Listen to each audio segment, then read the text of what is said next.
네, 자, 일행이시고요. 5분 네. 발표 여러분부 하고 질문 드리겠습니다. 자, 발표 준비되시는 대로 시작하십시오. 네. 안녕하십니까. 저는 서울시 9급 일반행정직에 지원하게 된 땡땡땡입니다. 지금부터 외로움부에 대한 5분 발표를 시작하도록 하겠습니다. 최근 1인 가구가 증가하고 코로나19가 확산하며 사회적 거리두기가 증가했습니다. 고령화와 함께 SNS 보편화로 인한 물리적 만남의 차단으로 상대적 박탈감까지 들고 있습니다. 이러한 사회적 요인은 현대인의 외로움을 가속화하고 있습니다. 고령자일수록 경제적 어려움이 클수록 관계 형성의 빈도가 적을수록 외로움을 느끼는 빈도 또한 증가하는 추세를 보입니다.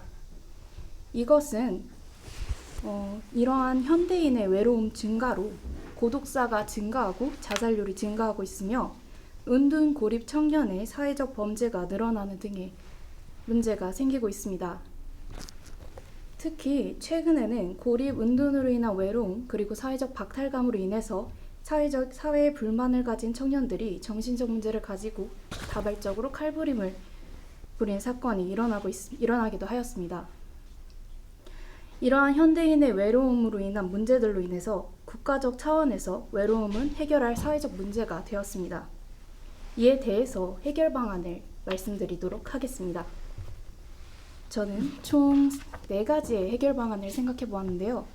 첫 번째는 고립 외로움을 느끼는 분들을 위해서 서울시에서는 심리상담 프로그램을 시행하고 있습니다. 저는 이것을 활용하는 방안을 생각해 보았습니다. 그러나 이들이 여기에 적극적으로 참여하지 않을 가능성이 높습니다.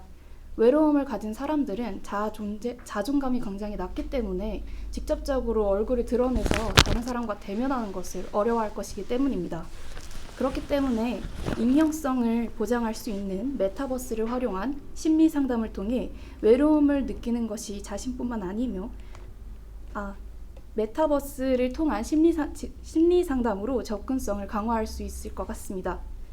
또한 집단 심리 상담을 통해서 외로움을 느끼는 것이 자신뿐만 아니며 사회적으로 그것이 자연스럽다고 여길 수 있도록, 부끄러운 것이 아니라 자연스러운 것이라 여길 수 있도록 상담에 있어 심리적 부담감을 덜 수 있도록 할 수 있겠습니다. 두 번째로는 같은 취미와 관심사를 가진 고립된 사람들 간의 커뮤니티를 형성하는 방법이 있겠습니다. 저는 1인 가구 지원센터에서 봉사활동을 한 적이 있습니다. 그곳에서 봉사하면서 다양한 활동을 하는 것을 보아왔는데요. 이곳에서 가장 인상 깊었던 정책은 발굴부터 사회 복귀까지 도와주는 원스톱 지원 관리였습니다. 이것은 주민센터 복지서비스 신청 조사 확인 시 상담 인계에서 고립 운둔 여부가 감지되면 사업 안내와 연계, 의뢰가 이루어지는 형식입니다. 또한 대상자의 가족, 친구, 이웃 등이 함께 신청할 수 있어서 대상자가 직접적으로 신청하지 않아도 상담이 가능합니다.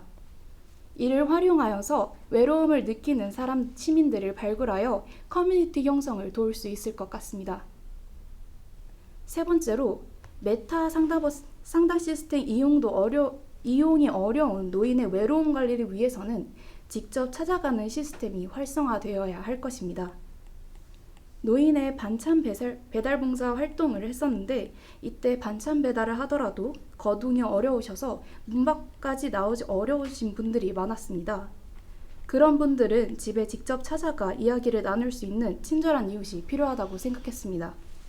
서울시에서 운영하는 신체 건강과 방문 간호를 연계하여 간호 인력이 신체 건강과 함께 심리 상담을 함께 할 수 있게끔 교육을 하는 것도 좋을 것 같습니다. 마지막으로 상담 커뮤니티 형성, 찾아가는 건강관리도 외로움을 줄이는 것에 큰 역할을 하겠지만 기본적으로 생활 습관이 외로움과 우울감에서 벗어날 수 있도록 돕는 것도 중요합니다. 손목 닥터 9988을 이용하는 방안을 생각해 볼 수 있겠는데요. 이것을 통해서 스스로의 건강을 관리할 수 있도록 외로움으로 빠지지 않을 수 있도록 미리 예방하고 만보기 포인트 적립 시스템으로 조금이라도 걷고 햇빛을 쐬며 심리 건강을 도모할 수 있도록 해야 할 것입니다. 이상으로 5분 발표를 마치겠습니다. 감사합니다. 네, 잘 들었습니다. 뭐 여러 가지 얘기해 주셨는데 뭐 아까 1인 가구 센터 봉사하셨다고 하셨는데 뭐 해보니까 좀 어떻습니까? 거기는 운영 뭐 잘 되던가요? 네, 운영이 잘 되고 있었고 굉장히 1인 가구가 증가하고 있기 때문에 전화 그 1인 가구를 이제 1인 가구를 발견하고 이런 점에서 업무가 굉장히 과중하시다는 생각이 들었습니다. 총 5명으로 1인 가구 센터가 운영되고 있었는데요. 인력이 좀 더 확충되어야 하지 않을까 싶을 정도로 다들 바쁜 모습이었습니다. 그래서 뭐 실제로 겪어보시니까 뭐 이런 것도 좀 하면 좋겠다나 내지는 좀 개선했으면 좋겠다는 게 좀 있던가요? 1인 가구 센터에서 커뮤니티를 형성하는 것을 돕는 프로그램이 있었는데요. 이때 반려동물을 가진 사람들 간의 커뮤니티 형성이 가장 눈에 띄었습니다. 저는 처음에 이 정책이 굉장히 좋다고 생각을 했었는데 교수님께 이 정책에 대해서 한번 말씀을 드렸었는데 교수님께서는 이 반려동물을 키우는 사람들은 사실상 심리에 크게 문제가 없는 사람인 경우가 많다라고 말씀하시면서 반려동물을 키우는 사람보다는 아예 아무것도 하지 않으려고 하는 사람이 더 위험 강도가 높은 게 아닐까, 이런 사람을 더 발굴하려고 노력하는 정책이 더 많이 필요할 것 같다라고 말씀을 하셨습니다. 그래서 이런 부분을 좀 더 신경을 써서 정책을 더 만들어보면 어떨까 하는 생각을 했습니다. 뭐 발굴리긴 잘하셨는데 뭐 어떻게 발굴하면 좋겠어요? 일단 아까 말씀드린 것처럼 동주민센터에서 민원을 하면 민원인분들의 말씀을 들으면서 거기서 고립 위험도가 높은 것으로 판단될 수 있는 그 포인트를 좀 잡아내서 그것을 미리 예방하는 방법이 있을 것 같습니다. 그러니까 예를 들어서 일단 1인 가구일 경우일수록 외로움이 높고, 그리고 고령인일수록 외로움이 높을 가능성이 높기 때문에 일단 그 분들을 이제 직접 중점적으로 대면을 해가지고 그 분들과 대화를 찾아오시는 분들이야 뭐 네. 그렇게 하면 되는데 네. 뭐 찾아오지도 않고 고립돼 있으니까 고립이라고 얘기하는 거 아니겠습니까? 네. 은둔이라니까 은둔이라고 얘기하는 거고. 그렇죠. 그런 분들을 위해서는 동행센터를 이용해 볼 수 있을 것 같습니다. 찾아가는 동주민센터가 동행센터로 변경이 되었다고 들었는데요. 이 일을 통해서 좀 사회적 취약계층에게 선별적 복지를 제공한다고 들었습니다. 그래서 사회적 취약계층이 이런 선별적 복지를 통해서 좀 더 고립되어 있고 더 도움이 필요한 사람들 쪽으로 사람들을 더 투입할 수 있다는 점이 긍정적인 것 같은데, 이것을 통해서 좀 더 이웃들 간에 이웃들께 직접 찾아가서 죄송합니다. 이웃들 간 직접 찾아가서 좀 더 뭔가 상품권이나 쿠폰을 드린다든지 하면서 옆에 분들과 이웃분들과 함께 한번 이용을 해보시라고 이렇게 권해보면서 이제 할 수 있지 않을까. 말이 네, 좀 좋습니다. 길어졌습니다. 죄송합니다. 네, 자 중요하게 서울시 공무원으로서 중요하다고 생각하는 뭐 공직 가치 자세 덕목 있다면 무엇인지와 이유 같이 좀 들어볼까요? 서울시 공무원으로서 가장 중요한 공직 가치를 먼저 말씀드리자면 저는 적극성과 책임감이라고 생각합니다. 예를 들어서 당직 근무가 있었을 때 그냥 당직 근무라서 사무실에서 그저 가만히 앉아있는 공무원께서 계신가 하면은 당직 근무를 하는 이유를 직접 생각해 보면서 만약에 비가 내릴 경우 수해가 발생할 것을 예측을 하여서 직접 수해 취약 계층에 찾아가신다던가 아니면 전화를 드린다는 식으로 적극적으로 당직 행동하는. 근무하면서 어떻게 찾아갑니까? 당직 근무하면은 나갈 수가 없을까요? 죄송합니다. 제가 좀 더 알아봤어야 했는데 그렇고요. 지인 아무튼 공무원께서 하신 말씀을 듣고 그런 공무원이 더 같이 일하기 좋은 공무원이라 들어서 이렇게 말씀을 드렸습니다.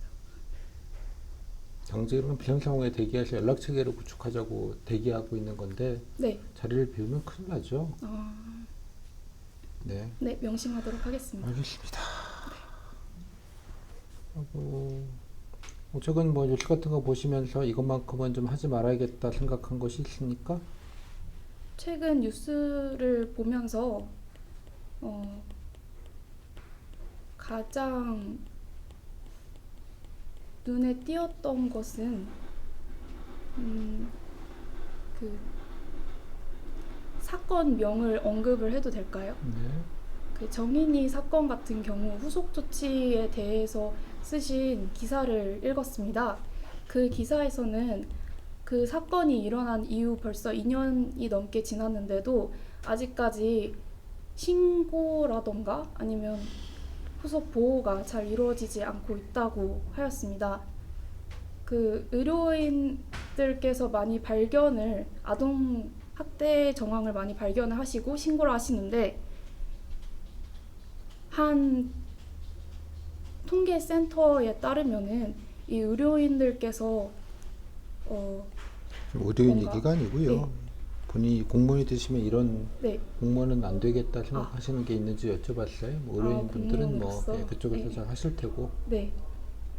그래서 저는 좀 적극적이고 그리고 망설이지 않으면서 시민들을 좀 시민들의 일을 제 일처럼 여기면서 도울 수 있는 그런 공무원이 되어야겠다고 생각을 했습니다. 네. 알바나 사회생활 중에 갈등을 겪었던 경험과 그런 갈등을 좀 어떻게 해결을 했는지 들어볼까요? 네, 저는 영어 UCC 대회를 준비하면서 친구들 간의 갈등을 해결한 경험이 있는데요.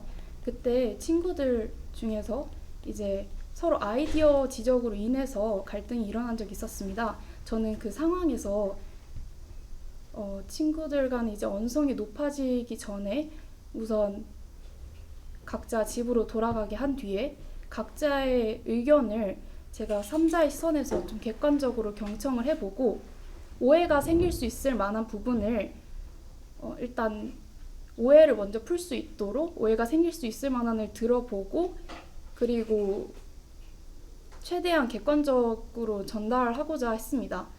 그 뒤에 오해가 적당히 풀어진 친구들을 서로 만나게 해서 서로 소통을 할 수 있도록 했고 그리고 그렇게 갈등이 잘 해결되어서 지금까지 친구로 지내고 있습니다.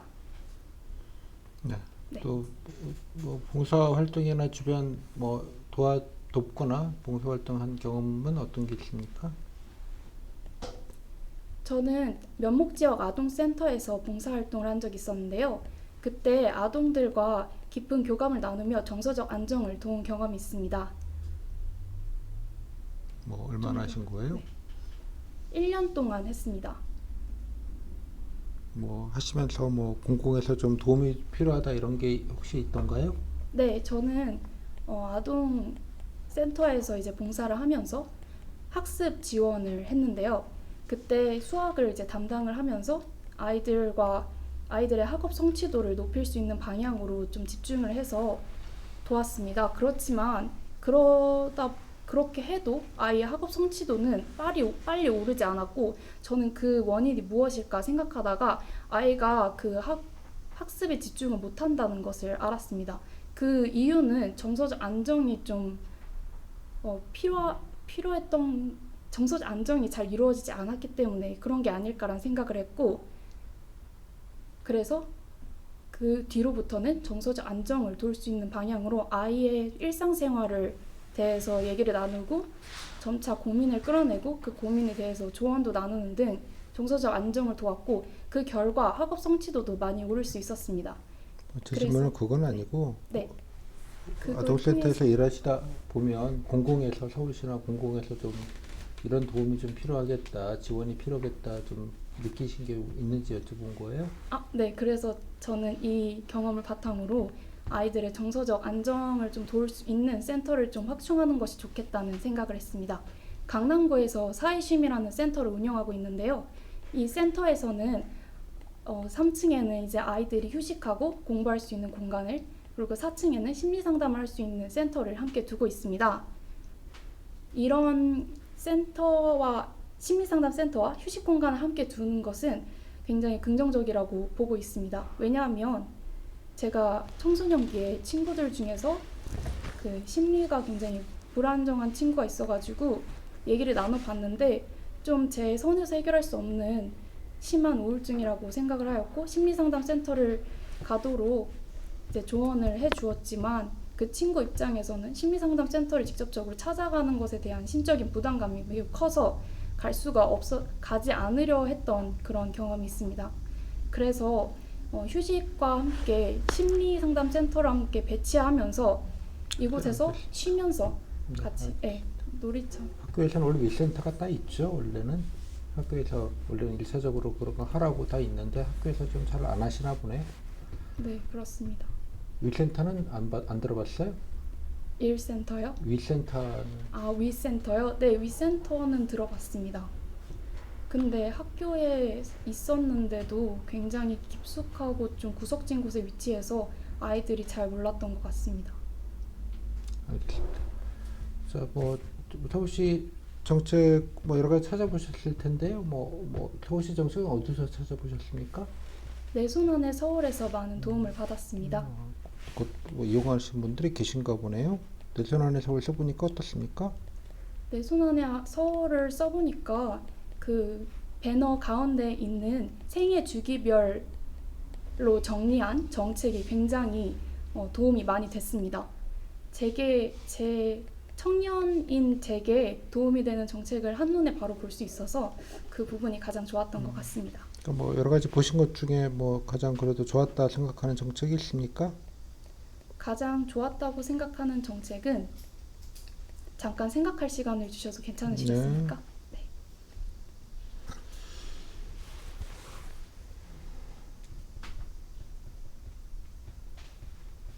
가장 좋았다고 생각하는 정책 말씀드리겠습니다. 저는 스마트 플러그가 굉장히 좋았던 정책이라고 생각합니다. 스마트 플러그는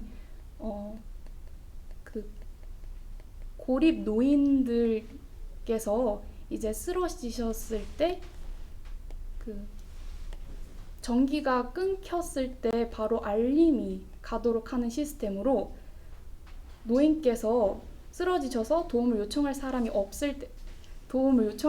없을 때에도 직접적으로 AI를 통해서 연락이 가게 하는 시스템입니다. 그를 통해서 고독사를 방지할 수 있다는 점에서 굉장히 긍정적으로 느껴졌습니다. 서울시 오시면 뭐 해보고 싶은 정책이나 사업 같은 게 있던가요? 네, 서울시를 가게 되면은 제가 서울시 공무원이 되게 된다면 저는 아동 청소년과에서 아동 청소년의 심리를 좀 지원하는 사업을 많이 마련해 보고 싶습니다.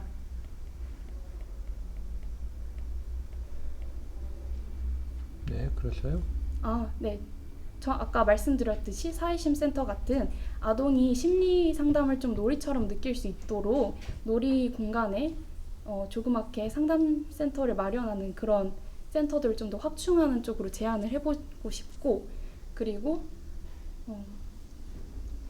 학대 정황이 있는 아이들 같은 경우에는 이제 아이들 선에서 이제 해결할 수 있는 방안보다는 좀 더 아이들을 관심 있게 지켜보고 그리고 그 정황을 좀 신고할 수 있는 이웃분들이나 아니면 특히 가장 그 정황을 빨리 발견할 수 있는 의료인 분들에게 좀 교육을 확충하는 방안으로 좀 제안을 해보고 싶습니다.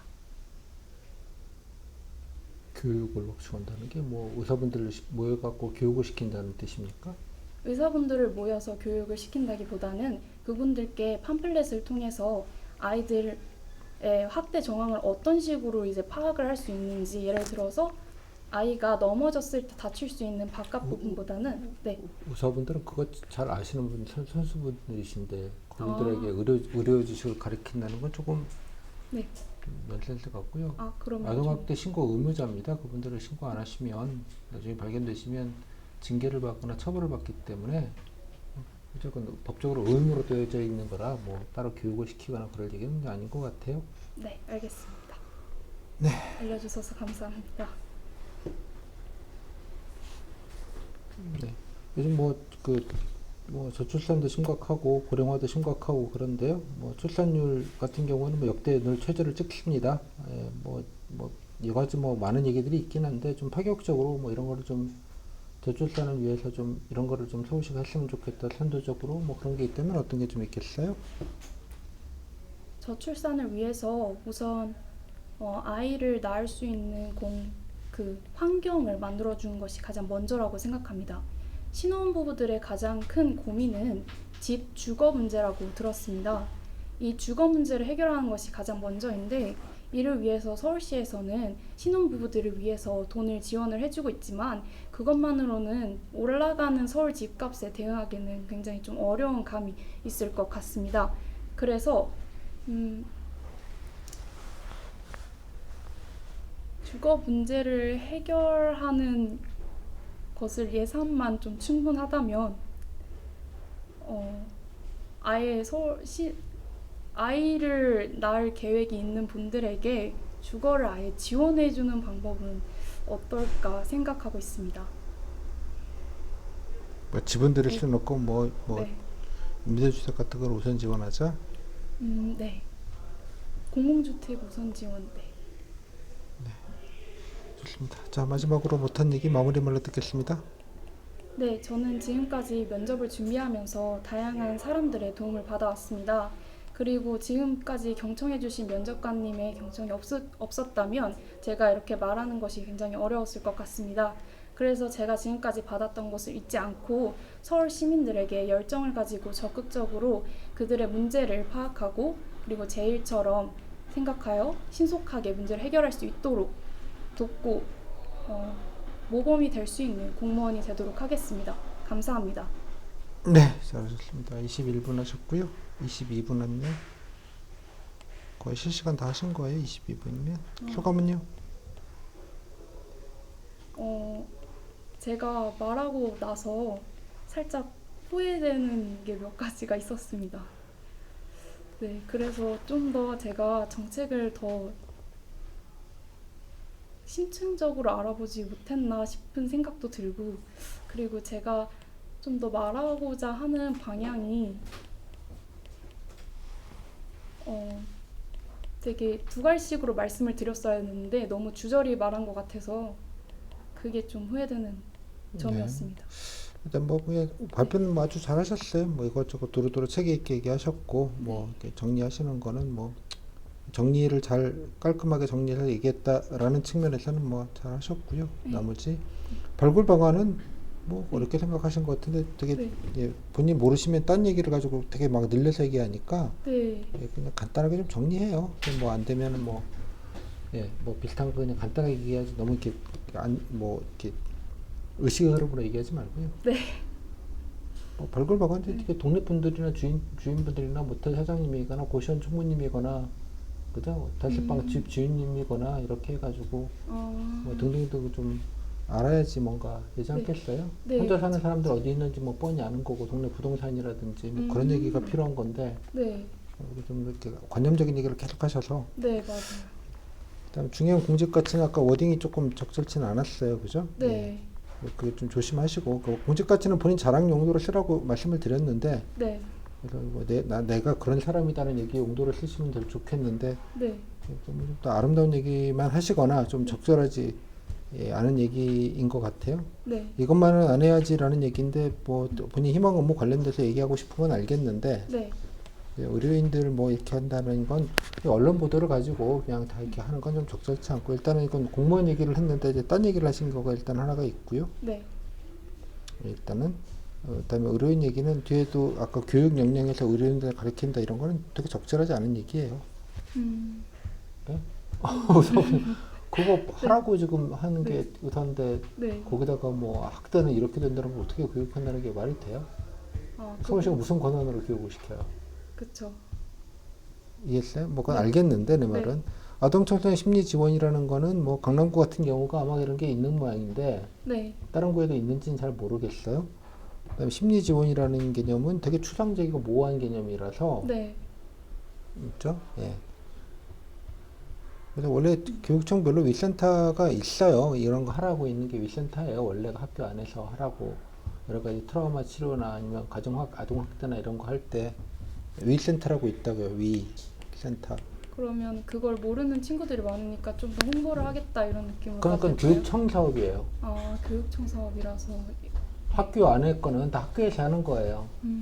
그래서 학교 밖에서 뭐 이런 게 또 하는 거는 뭐 알겠는데, 네. 예, 뭐 얘기는 충분히 할 수 있다고 생각하나 이거하고 또 다시 아동학대는 전혀 또 다른 얘기여서 이건 아동학대랑 연결할 얘기는 아니에요. 이런 심리적인 개념으로 드는 건 아니어서 사실 그건 한강 쪽으로도 준비를 좀 별로 해봤는데. 얘기를 했는데, 네. 그러니까 본인이 지금 좀 뭐 그냥 기사 하나 보시고 그냥 아 이렇게 뭐 정윤 사건 때문에 달라진 거 없다 그런 기사만 늘 나오는 거고요. 네. 아무튼간에 그래도 많이 뭐 또 아동학대 전담 공무원이 사복직에다 구청마다 배치가 되어져 있고 뭐 따로 이제 공공에서 모니터링 시작한 지가 이제 1년이 됐고 여러 가지 좋아진 점도 있는데 네. 본인이 좀 일부 얘기 보도만 가지고 좀 과잉 해석하시는 것 같아요. 아동학대 신고 의무자는 의료인만 있는 게 아니라 어린이집 원장님들도 다 포함되어져 있어요. 네. 교사는 당연하고 네. 꼭 의료인 얘기만은 아니니까 네. 네. 그러니까 일부 내용을 가지고 다 이게 그럴 거라고 생각하지 말고 좀 종합적으로 좀 파악을 해서 그다음에 공공에서 할 수 있는 거는 아동학대가 처음으로 공공에서 들어온 게 일단 아동학대가 일단 처음으로 공공으로 들어온 게 1년밖에 안 됐다고 아동학대 전담 공무원이라는 제도를 통해서 그 히스토리를 좀 알아야 돼요. 그러니까 이런 일이 한 번에 일어나지 않았기 때문에 그러니까 본인이 좀 아는 게 너무 좀 피상적으로 접근해서 그냥 그거를 가지고 이렇게 정의감으로 얘기할 게 아니라고 행정은 이해했죠? 그리고 네. 잘 생각해보면 이런 게 다 있겠지 뭐 그 본인만 생각하진 않았을 거 아니겠어요, 그죠? 당연하게 네. 맞습니다. 그 존재하는 건 다 이유가 있고, 그죠? 또 뉴스나 언론에 안 나온다고 존재하지 않는 건 아니기 때문에 네. 좀 아동학대에게 급격하게 주는 건 사회복지 전담 공무원들이 뭐 보이진 않지만 그분들이 이제 공공이 개입해서 들어가서 하는 것들이 대단한 억제 효과가 있다고 생각이 들어요. 하지만 사회복지 공무원들의 노력으로 아동학대가 줄었다는 기사는 나오지 않아요. 절대로. 이해하셨어요? 무슨 말인지? 네. 기사가 좀 이렇게 편향적이네요. 하나하나씩 이렇게 이런 구멍들을 막아가는 게 사회 시스템인 거니까 아무튼 네. 조금 그 부분은 좀 종합적으로 이게 그 아동학대 히스토리만 찾아도 간단치 않아요. 이게 7, 8년 전부터 시작을 된 얘기인데 이게 본격적으로 아무튼 그래서 좀 조금 더 이해가 조금 더 있었으면 좋겠다 이런 생각이 좀 드네요. 다른 네. 거는 질문?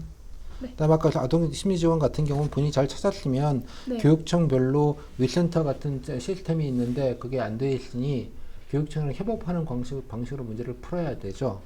네. 강남 같은 데는 돈 많은 데니까 뭐 하나 지어놓고 그냥 애들 의료센터 돈 많은 데는 그런 거 다 할 수 있거든요. 지어놓고 이해했죠. 그리고 네. 심리센터라고 붙여가지고 뭐 심리학 박사과정분 계약직으로 한두 명 갖다 놓으면 센터가 되는 거예요. 아무것도 아니고. 그런 업무를 하겠다는 거는 진짜 한가한 업무를 하고 싶다는 거잖아요. 본인이. 사실 제가 봉사활동을 한 게 그쪽이다 보니까 좀 내 거기 손안에 공무원이 아닐걸? 거기 그냥 위탁으로 계약직으로 하시는 분일걸?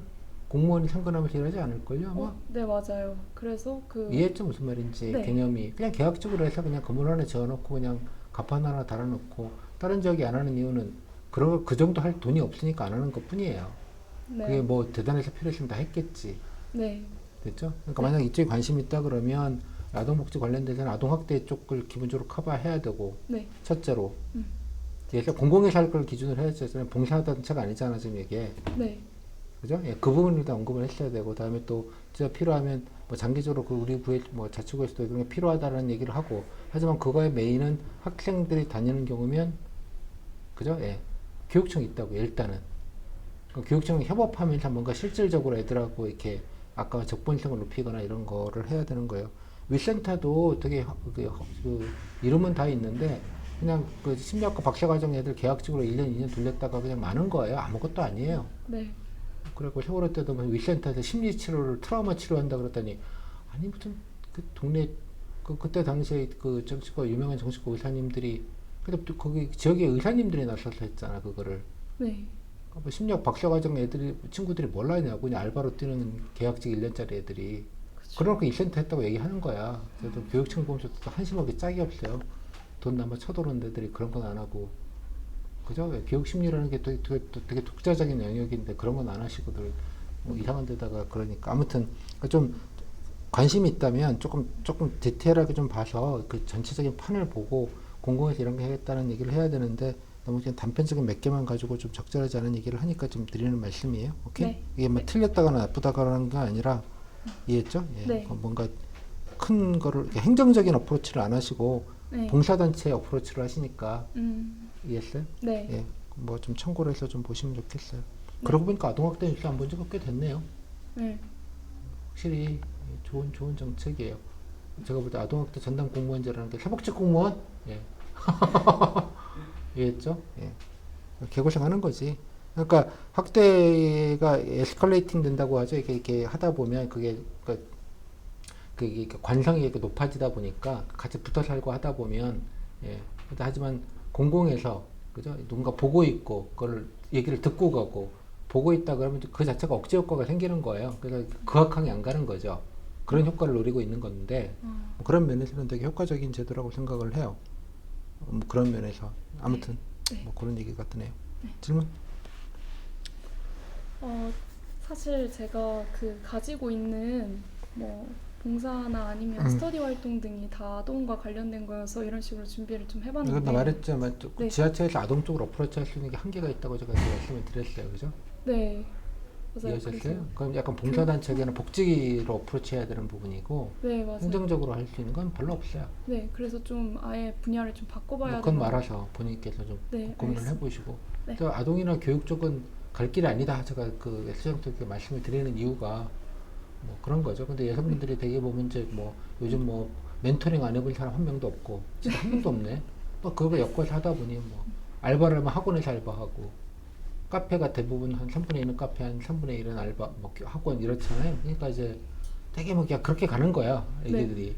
뭐 경험이 한계가 있다 보니까 이제 어쩔 수 없는 부분인 것 같고 코로나 때문에 특히 대면 활동들을 많이 안 하다 보니 뭐 그냥 봉사기관들 그냥 아동센터 같은 데만 주로 했고 뭐 그러다 보니까 이제 다 그런 얘기를 하다 보니 약간 똑같아지는 느낌이 좀 있어요. 뭐 그런 면에서는 뭐 다른 사람도 그런 얘기 많이 하겠다는 생각이 들지만 좀 다양하게 꼭 경험에 한정 짓지 말고 뭐 그러는 게 조금 더 낫지 않을까 싶어요.